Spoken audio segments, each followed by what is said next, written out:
Hello, hello, you beautiful souls. Welcome back to my channel. My name is Michelle. We talk all things life, love, spirituality, law of attraction, and all of that juicy goodness.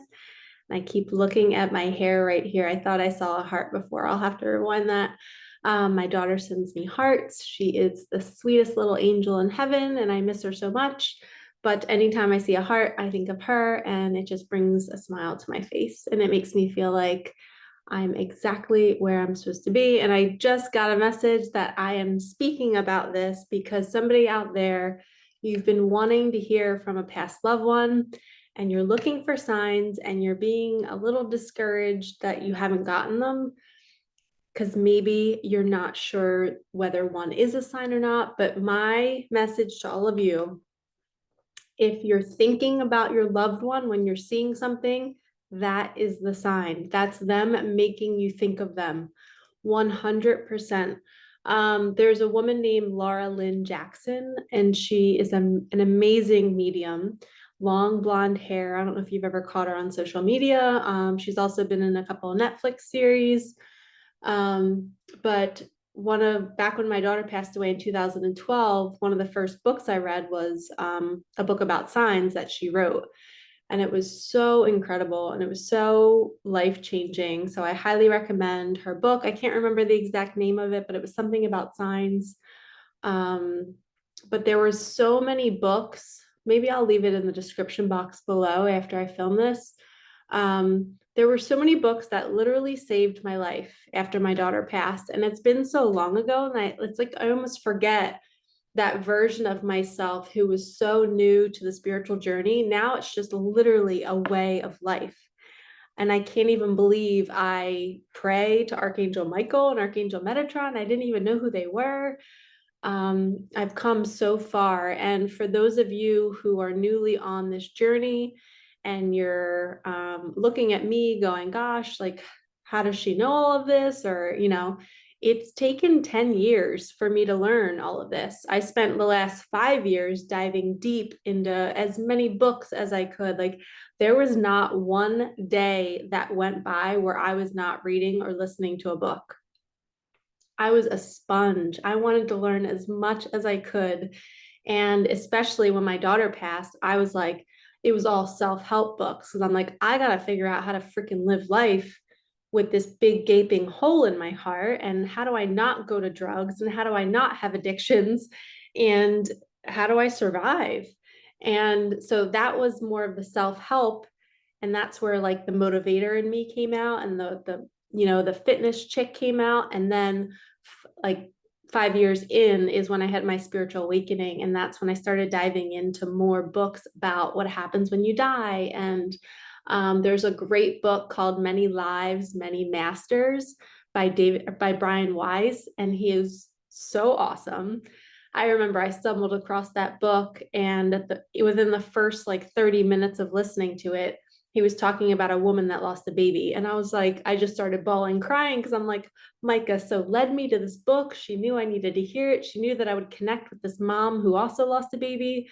Or I'm sorry, it wasn't a mom. It was actually Brian, his son. He lost his son early on because of a heart problem. And he was regressing this woman in front of him. And as he was regressing her, she was telling him about his loss. She had no idea about his loss. So that book is so incredible. It's called Many Lives, Many Masters. So you learn about ascended masters, you learn about past lives.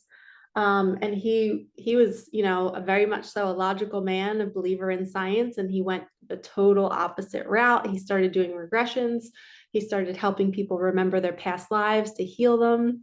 He brought lovers together. He brought people together, soulmates. He's a really incredible author and speaker, and he goes around and does like live regressions. But anyway, on a tangent as usual in the beginning of my readings, but let's open up sacred space. And I basically was sharing that to bring you comfort, to say that it takes time to learn all of this stuff. And if you're watching my channel, then you're wanting to learn. You've been on this journey. You're experiencing these things and seeing things and the synchronicities, and you're wondering, like, are my loved ones making this happen? Is this the universe? What is this? I know for the first 4 years, I thought the hearts were always Micah. And then I'm going to call in Archangel Michael and Archangel Metatron real fast. Thank you, guides. Please bring us the highest and whitest light messages. Protect my viewers, protect my space and my home and my cards. But my first 5 years, I literally thought the hearts were just Micah, right? I didn't really like fully believe in the universe. And then I had my awakening. And then I had this moment where I saw a heart and I was like, she sends me hearts wherever I go. And I saw a heart and I was like, this is something bigger than her. This is what created her and I. And then I started to think bigger. And then I started to research more and read more and watch more videos on YouTube about spiritual awakenings. And Christina Lopes is one of my favorite teachers on YouTube. If you're curious about spiritual awakening, go watch her videos. Her earlier videos are fabulous. Not saying the new ones aren't, but the earlier ones are really, really good. But she saved me during my awakening. Her and Victor Otto, I don't know how to say his last name, and Aaron Dowdy, earlier, like 2017, 2018, those videos then saved my life. Like I literally, that's why I wanted to do YouTube. I was watching these people going, I want to be them one day. I want to be a spiritual teacher. I want to be teaching people why this is happening to them and what's the point of life and why are we having spiritual awakenings? Like what? Why didn't we just come to earth awakened? And it's really cool. Like I have a snapshot of the view of the human experience. You know, we're born into these bodies and we're very close to the veil from 0 to 3 years old. Little kids will say certain things that they're like, I saw grandpa today and grandpa died 10 years ago. And the parents were like, why is our 2-year-old talking about grandpa? It's because they're still so close to the spirit world. Then as they get older, they get calloused over and they start to forget who they are.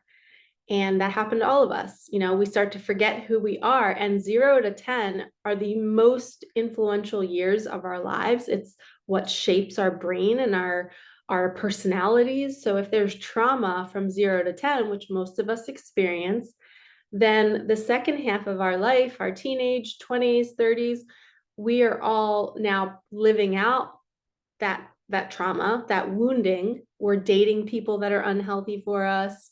We keep, maybe we have addictions, or maybe we keep screwing up in a certain way, or we're just not happy in our lives.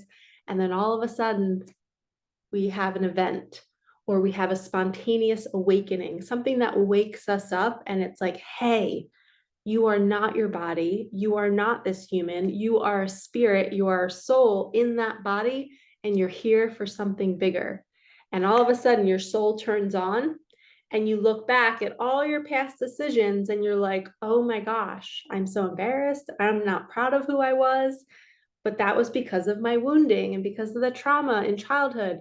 And now I'm remembering what it's like to be that 2 or 3-year-old who's a spirit in a body, and like seeing the magic and looking for the signs and feeling close to spirit and feeling nature and animals. And when you spiritually awaken, you just look back at your old life and you feel like it was literally a past life. Like me being a teacher all those years, I literally forget that I was.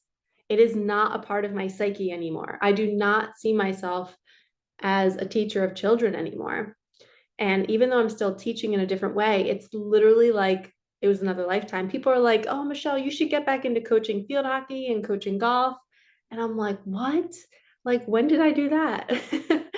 But literally in my 20s, that's what I did. I was a field hockey coach. I was a school teacher. I coached golf for 9 years. It just feels like so long ago, but the human experience, this snapshot that I'm talking about, it's textbook for everybody. Everybody goes through this, but not everybody fully awakens. But in 2020, there was the Great Awakening. This is the Great Reset. It's when everything stopped and it caused all humans to pause. All of their robotic bodies have been on autopilot for years. All of a sudden, somebody hit stop on them. And they were like, oh my gosh, now my mental health is going to shit, or I'm starting to wake up and realize I hate my job and I hate this relationship. It's the Great Reset. We're all waking up to, what did our soul really come here to do? We came here to forgive our past, to forgive our abusers, to forgive ourselves for all the past decisions we've made, to see that that was not us doing it. That was a costume that we were wearing because we were calloused over from trauma. And then once we unzip the costume, and it's funny because I have a jacket on that has a zipper, once we unzip it and take this jacket off, we then realize we're this beautiful soul. And oh my gosh, the best part now is we can manifest what? I can think a thought and I can manifest a lighter today. Seriously, you can manifest a deck of cards, you can manifest a crystal, wake up each morning and ask the universe for it. That is why I'm here on YouTube. I want to teach all of you that you are creators in these bodies and we are here to have fun. And we're not here to suffer. And yes, there's loss and there's pain and there's breakups and the trauma and the wounding, oh, the fear. But once we learn the art of why it's here and that snapshot that I just said, and we remember what it's like to be 2, 3 years old and close to the veil again, and we're like, oh, I love that feeling of unconditional love where you just feel so connected to spirit. I can't even describe the feeling, you guys. If you've spiritually awakened and you've had a heart chakra awakening where you look around and you just love people, you love animals, you love trees, you love your car, you love like the simplest things. There's like, that's the point of life. It's not to have a marriage, you know, where most people are dying for that partner. And I don't get me wrong, a lot of my videos, I'm always talking about how I want to manifest my dream man and I want to share life with him. But that's not why I'm here. I'm here to do what I'm doing right now. This is my mission. This is my purpose. This is what my soul came here to do, is to teach everybody else who might not be fully aware of it yet, just like I wasn't aware and I was watching YouTube back in the day. I'm now guiding a new group of people into their mission and why they're here and why their soul chose to have certain experiences that are horrific, like loss or abuse or sexual abuse or rape or all these things. Like, people come to me and they're like, Michelle, why did that happen to me? And I don't always have the answer, but the answer kind of is, if it happened and then it was meant to happen, your soul chose that tough lesson for a reason. And when we surrender to that, we can relax into it a little bit more. All right, I'm being guided to pull cards now. Sorry for that long spiel, but as we know, it comes out when it's supposed to come out. And I feel so empowered right now to open up these cards to see what we get. 1, 2, 3, 4 things are going to start to shift. Spirit, what is going to start to shift? What is going to start to shift? Time for an intuitive day. This is one of my favorite things that I teach as a spiritual teacher. An intuitive day, if you're unaware, you're new to my channel, welcome. An intuitive day is when you have no plans for a couple hours or for the whole day, and you get in your car, you get on your bike, you go for a walk, and you don't have a plan. And you allow your spirit to move you. You get out of the mind. So an intuitive day is a practicing of strengthening your intuitive muscle. You're not letting your ego decide where you're going to go. There's no reasoning. You are just going because something feels right. And you make your and you make your decision on food, on where you're going, on what you're going to wear, all about how it feels. Does this feel like a yes to me? Then I'm doing it. Does this feel like a no? Then I'm not doing it. And you're strengthening that intuitive muscle. You are being admired online. Heck yes. Because you are a beautiful creator. This one just got stuck in my hand. Be ready to receive. So when you are doing intuitive days, guess what you're doing? You're raising your vibration. You are expanding your energy field. And when you expand, you are becoming a magnet for all good things. And that's when things really start to shift. And when you see 1234, just know that things are changing in a good way. Okay.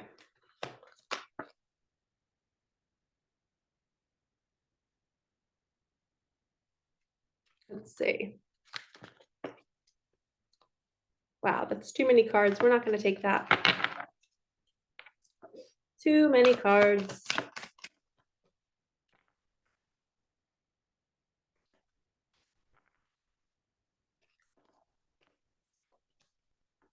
Yeah. Okay, make a joy list and the money is on the way. Okay. So if you don't know what a joy list is, it's just naming all the things you love, taking baths, reading books, watching spiritual content, um, watching, mindless TV that is funny, whatever it is, nature, yoga, Pilates, food. Once you make your list, you are then relying on that list when you're too much in your head and in your ego and you can't make a big decision in your life and you feel like you're going nuts. You have to drop out of your mind and down into your heart. And in order to get into your heart, you have to be in your joy center. Your joy center is your high heart. It's your upper chest area. Okay, we have a chakra system in our body, and one of the secret chakras is your joy center and your imagination station. So the joy center, we have to know what lights us up. I can't tell you how many clients I have that come to me and I'm like, hey, so what do you do for fun? And their parents or they have full-time jobs and they're like, well, what do you mean? And I'm like, well, what do you do to make yourself feel good without using food, sex, or other people? And they don't have any answer. And that's where we have to get back to that 2 or 3-year-old inside of us to let our spirit come out and speak to us and say, hey, we are a soul and we want to be here to experience taste and smell and touch and all the fun things and flowers. So for me, a joy list is joy riding in my Jeep, taking baths, watching YouTube videos, watching card readings, buying new cards, decorating a space, shopping at TJ Maxx, playing with my nieces and my nephews, going to 7-Eleven and getting my favorite candy, cooking vegetables and like cutting them all up. I just love the music playing, candles burning, and cutting vegetables. Eventually, when I have a partner, I'm going to have a whole new joy list of all the things I like to do with them. But yeah, so your joy list is going to save you and it's going to remind you to drop out of your head and back into your heart. So doing those things is basically a distraction. And when you do that, that's when money shows up. If you're in your joy center, oh man, you are going to be such a magnet for money. I won $100 in the lottery the other day, and it was because I was in my joy. I totally dropped everything and just played around for a couple hours. Flamingo. So you're in the in-between. It's a waiting energy. So you're embracing the in-between. Chameleon, act as if. Okay. What does the chameleon, let me see. What are we acting as if for? Is that like a fake it till you make it spirit? Is it a fake it till you make it? Okay, yep. So the Fool, you are taking a leap of faith into something new. You're going to fake it until you make it. Maybe you don't have it all figured out. Maybe you don't know what it is. Maybe you're starting to read cards and you're like, I don't know what I'm doing, so I'm just going to act like I know what I'm doing. That's what I did. When I first started reading cards, I did not know anything. I would just watch readers and I'd watch how they shuffle. And then I would have my cards out while I was watching them and then I'd practice shuffling. And now it's so second nature to me. It's no big deal. But when we are learning and watching from others, we're faking it. We're kind of like just testing the waters. We're seeing what works for us. We don't have to have it all figured out. Thank you, Spirit, for that confirmation. So yeah, somebody's taking a leap of faith there, but you're in the in-between right now. They haven't quite stepped off the edge yet. And when you take that leap, you're literally just, you're going to just do the best you can, learning this new job, you're starting a new project. You maybe don't have all the pieces together, or maybe you're doing some sort of branding or marketing and you don't know it all. So you're just kind of like, I don't know what I'm doing, but I'm just going to kind of pretend. Okay, let's get another message for this week.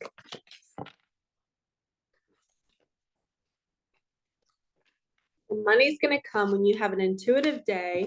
You're being admired online. Things are going to start to shift when you're in your joy center and you're feeling good. You're going to take a leap of faith when you're feeling good because you're going to open your energy up for an opportunity, and you're going to trust in the magic, the white raven. We got this last week too.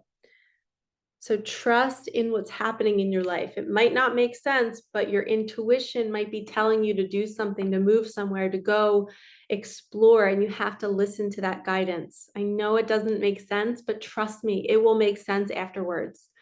There were so many times where I was being guided to take a trip somewhere. I recently went to Texas and I kind of didn't really know why I was going there. And then I got there and there was an ice storm and it wasn't really the best trip, but I came home feeling energized. I felt like I just needed to get out of New Jersey, and I trusted that where I was going was meant to be. And even now, like there's certain little things that I get guided to do and I don't know why I'm doing it. And then I get to the place and I have a conversation with somebody and that's why it happened. I was meant to run into that person. So we have to start to really trust in where we're being guided to go. And that's why practicing the intuitive day builds that intuitive muscle, and you're allowing yourself to work with that energy, and you're allowing yourself to be moved without your mind jumping in and critiquing it and trying to figure out why we're going there. You don't always need to know where you're going. Okay, let's do Angel Wisdom Tarot.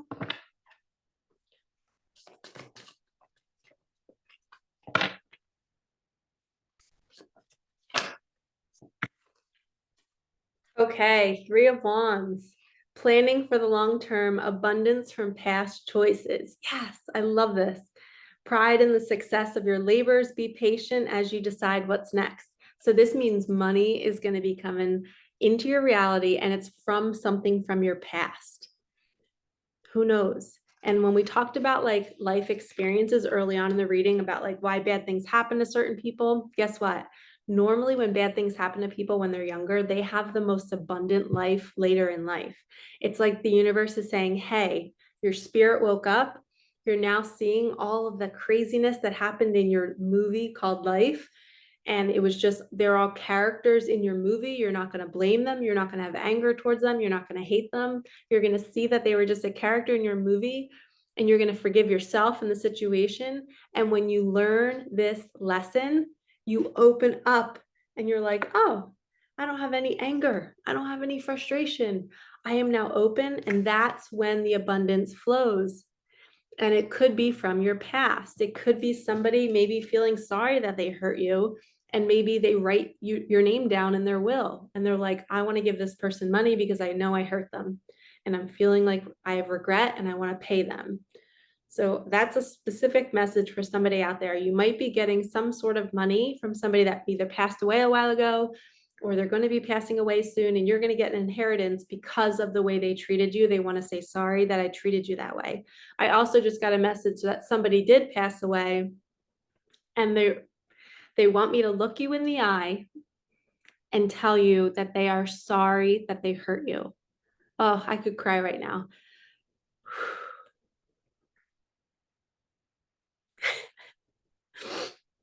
They are so sorry that they hurt you. I have no idea who this message is for, but oh, they have so much pain and like sadness for how they hurt you. So if you're watching this and somebody hurt you who's passed away, they are so sorry. They were just a character in your movie. They don't want you to hate them anymore. They want you to let go of that pain, and I'm feeling it in my chest right now. So please let that go. And they're going to take care of you. They're going to take care of you. Your money's coming.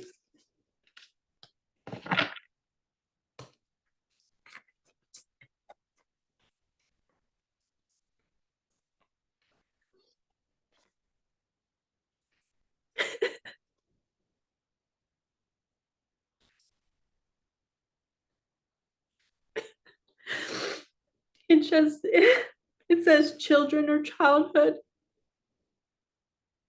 revisiting old dreams or plans, embracing your inner child. So it's like they want to remind you to be a child again, and that they're sorry that they hurt you during your childhood. It also says the return of people or romances from your past, romanticizing how things used to be.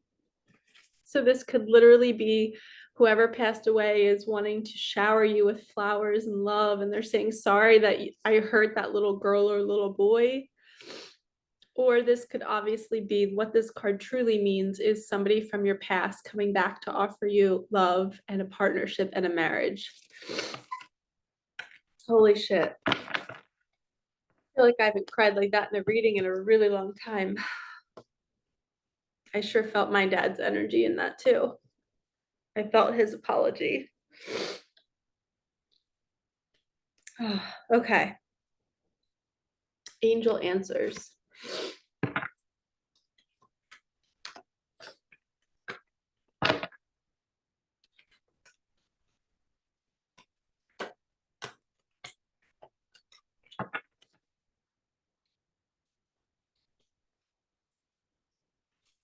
I saw one flip, but I did not.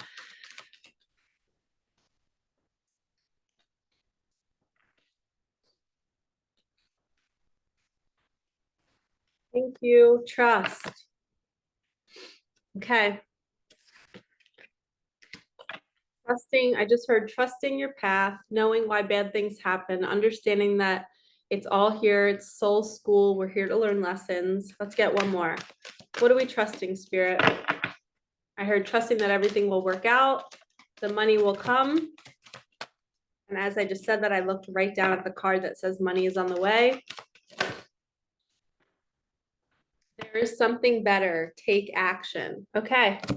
So if your intuition has been guiding you to do something, maybe to move somewhere, to shift your energy somehow, take action on that. Take a step forward, you know, really start to put energy towards changing your situation. And sometimes that could be manifesting better for yourself. Like sitting down and doing those imaginal acts. Like if you really want to call in anything in your life, I hope that you're immediately asking your angels and your guides in the universe first. And then we wait a couple days to see what comes our way. But you imagine, you have to go into your imagination. Your imagination, you guys, is your tool. We are never, you know, there's never a lack of money or a lack of things. It's the lack of our imagination that's the problem. We need to step back into that 3-year-old energy and start imagining what we want to call in, because we are creators in these bodies. We're no longer these dense beings that have to work hard for money and for opportunities and for things to come to us. We can sit in our house and manifest things to our door. And I always use the DoorDash analogy, but it's facts. Like we are meant to experience and expect miracles. We're meant to expect them. Okay, not hope or wish. We expect them to show up. And when we trust and they show up at our door, we have to take action and we have to move towards them and know that we're worthy of receiving them. And there's something better. So if you're in a situation where it just doesn't, you feel like you could be doing better in some way, or you deserve to be treated better, you can trust that inner voice. Okay. It might not make sense on what it's telling you to do, but you can trust it.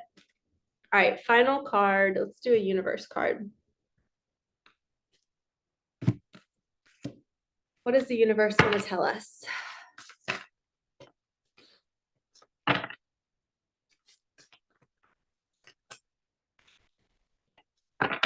What does the universe want to tell us? Thank you, Spirit. True healing occurs when I give myself permission to feel whatever feelings live below the triggers. Okay, so understanding your triggers is a huge piece of this. You might have been attracting these situations where they're not so great because you were still living in that old childhood version of yourself, and you were triggered because of the things that happened to you in childhood. And now you're healing and seeing, wow, I don't have to attract that anymore. My magnet, my high heart now feels joy and can show compassion and forgiveness for what happened to me. So now I vibrate at a different frequency and a different level now. So now I'm not going to attract and be triggered by the things that used to trigger me. And that opens up more space for us to expand and to grow and to share our gifts and to start stepping through and following through on the things we say we're going to do. And we don't procrastinate anymore because we're excited. We love who we are and we want to share our experiences with others. So it says, true healing occurs when I give myself permission to feel whatever feelings live below the triggers. So this is safe to feel. So if you were crying with me today, I'm sending you so much love. I'm giving you the biggest hug.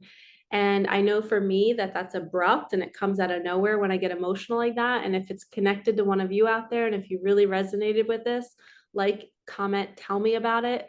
And just know that you are so supported. And it is not easy to move through that pain and that suffering of what happened to you. I'm so sorry that it happened to you, and you're allowed to feel it.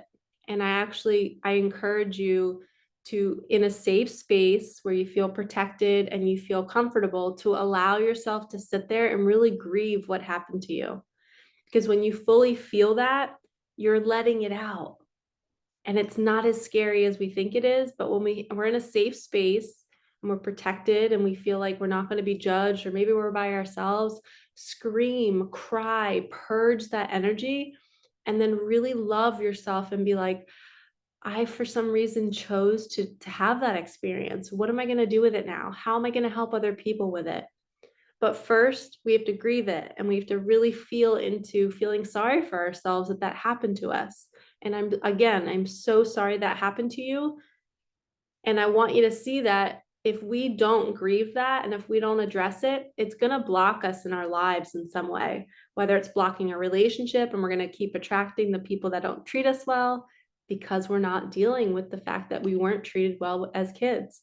So once you fully grieve that and you get sad for yourself that you weren't treated that way, you finally fill that void. You're not going to be vibrating at that same frequency to attract the same type of partner that's going to hurt you. You're now going to attract a higher love partner who's really going to honor you and respect you, and you're not going to be triggered anymore. And we will always be aware of the triggers, but we won't be responding or reacting anymore. So I hope that helps. So feel free to step into that energy of grieving it, releasing it, and then moving forward and being so proud of yourself and so in love with yourself because you chose a tough experience to go through and you're doing the best that you can. And then you're going to be able to help somebody else in the future with this. Just like I'm sitting here sharing my experience with all of you and the experiences of my clients, it's a gift. So whatever you're going through right now is your superpower, okay? I'm sending you so much love. Like, comment, subscribe, hit that bell, and I will see you in the next one. Peace out.